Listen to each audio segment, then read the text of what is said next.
दोस्तों, मैं are Kumar astro भाग्य चैनल से आप सबका स्वागत करता हूं।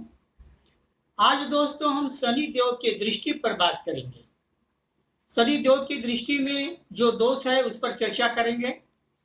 इसी दृष्टि दोष से संबंधित दो पौराणिक कथा मैं आपको सुनाने जा रहा हूं।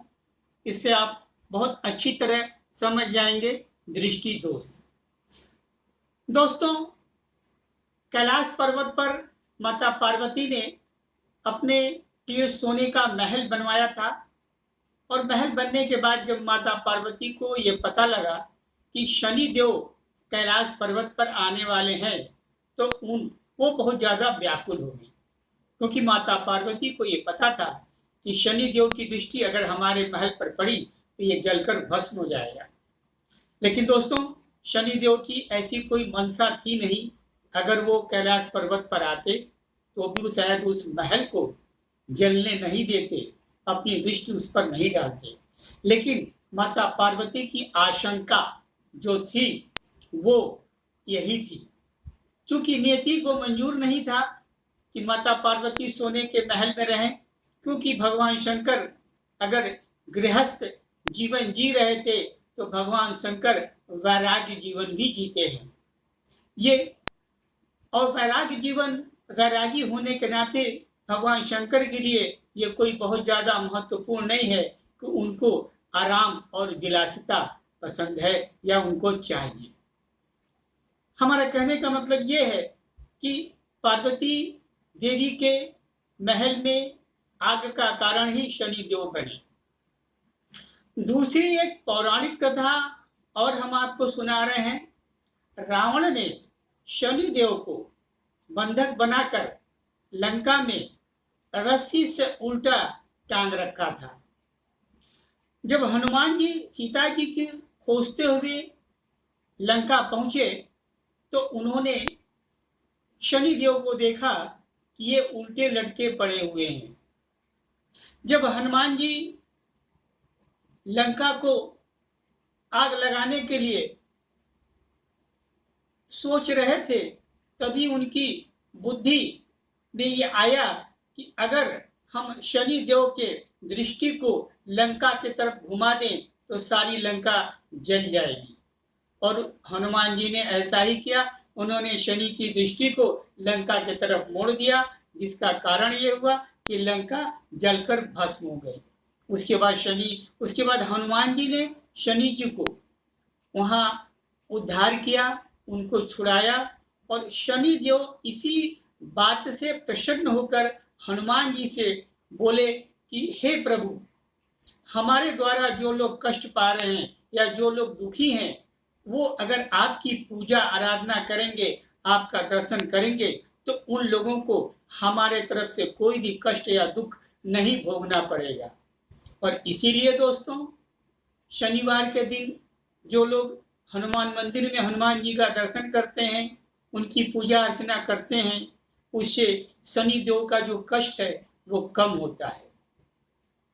जन्म कुंडली में जब शनि की दृष्टि जिस जिस भाव पर पड़ती है उस भाव के शुभ फल नष्ट हो जाते हैं, क्योंकि शनि की दृष्टि में जो दोष है उसी की वजह से ऐसा जन्म कुंडली में होता है।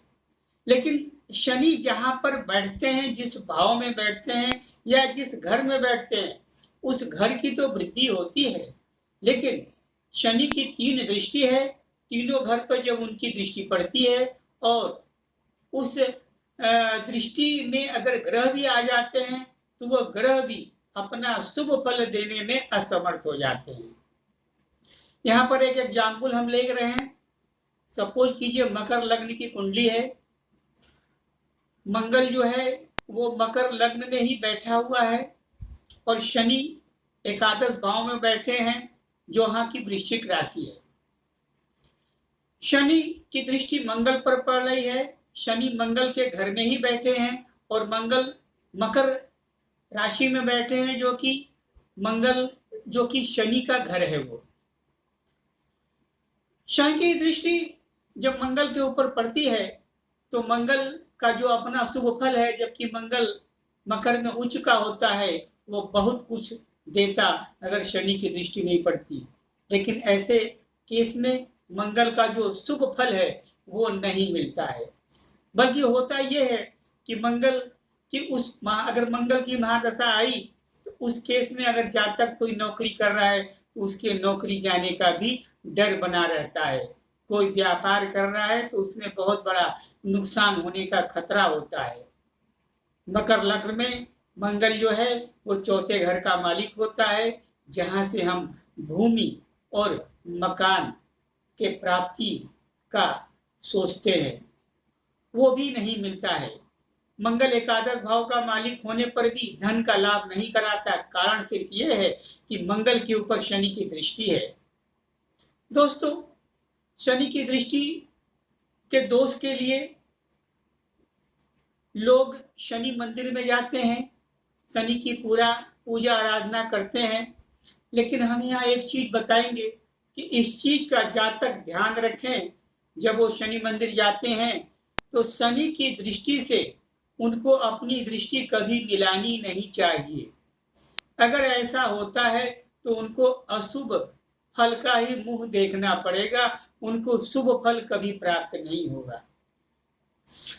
आज के समय में जगह जगह शनि मंदिर, शनि धाम बना हुआ है और काफी भीड़ भी होती है। जो लोग शनि मंदिर के, शनि धाम के बहुत चक्कर लगाते हैं दोस्तों, उनका भला नहीं होता है। क्योंकि शनि की दृष्टि ऐसी है, जब बार बार उस जातक के ऊपर पड़ती है तो उसके पास जो कुछ भी है वो धीरे धीरे खत्म और समाप्त होने लगता है। शनि की दृष्टि की वजह से शनि से जितना ज्यादा दूरी बना के रखेंगे हमारे लिए उतना ही अच्छा होगा। शनि अगर कुंडली में वृक्क या तुला लग्न का है तभी सबसे अच्छा फल देता है, या अपनी राशि में है, मकर लग्न है या कुंभ लग्न है। इसके अलावा शनि बहुत कम शुभ फल देता है। ज्योतिष में शनि को दुखदायी ग्रह कहा गया है। दोस्तों, हमारा कहने का मतलब सिर्फ ये है कि आपके भी जन्म कुंडली में अगर शनि की स्थिति अच्छी नहीं है, शनि के अशुभ प्रभावों से आपकी जिंदगी बदतर हो गई है, तो आप शनि के उपाय को करें। लेकिन ये उपाय अगर पीपल के वृक्ष के नीचे अगर आप करते हैं तो सबसे अच्छा होगा। शनि का जो सबसे अच्छा और कारगर और असरदार उपाय है वो है शनिवार को सूर्योदय के पहले किसी भी लोहे के पात्र में जल लेकर उसमें काला तिल डालें और पीपल के जड़ को अर्पित करें। इसके साथ ही साथ पीपल की 7 परिक्रमा करें और संध्या के समय पीपल को दीपदान करें। दीपदान से मतलब ये है लोहे की ज्योति में तिल के तेल या सरसों के तेल से दीपक पीपल के पेड़ पर जलाएं। ये जो उपाय है दोस्तों दोनों, ये बहुत कारगर उपाय है। और शनि का कोई भी मंत्र हो, चालीसा हो, शनि स्तुति हो, इसको अगर आप पीपल के वृक्ष के नीचे बैठकर पढ़ते हैं तो इसका असर 4 गुना होता है, बशर्ते कि आप शनि मंदिर के चक्कर लगाते रहें। दोस्तों, शनि की दृष्टि से अपनी दृष्टि को बचा के रखें। अगर ऐसा आप नहीं करते हैं तो आपका नुकसान होगा। यहाँ हम दृष्टि की बात कर रहे थे, इसलिए दृष्टि के शुभ अशुभ प्रभावों के बारे में मैंने आपको बताया है। दोस्तों, शनि देव आज के न्यायाधीश भी हैं। अगर हम बृहस्पति की महादशा में अच्छे कर्म नहीं करते, अच्छे काम नहीं करते, तो बृहस्पति की महादशा के बाद जब शनि की महादशा आती है तो शनि उसमें उस जातक को दंड देते हैं। शनि को न्यायाधीश कहा जाता है और वो दंड दोस्तों किसी भी उपाय या किसी भी प्रकार की पूजा से खत्म नहीं होता, थोड़ा बहुत कम जरूर हो जाता है। कहने का मतलब ये है कि शनि की महादशा में आप हमेशा अच्छे काम करें, नहीं तो दंड भुगतने के लिए तैयार रहें। दोस्तों, आज का यह वीडियो दृष्टि के ऊपर था। आपको कैसा लगा हमें कमेंट करें, इस चैनल को सब्सक्राइब करें और दोस्तों इस वीडियो को लाइक करना और शेयर करना ना भूलें। अगले वीडियो में हम फिर किसी नए ग्रह, नए उपाय और किसी रोचक जानकारी के साथ उपस्थित होंगे। तब तक के लिए हमें आज्ञा दें। धन्यवाद।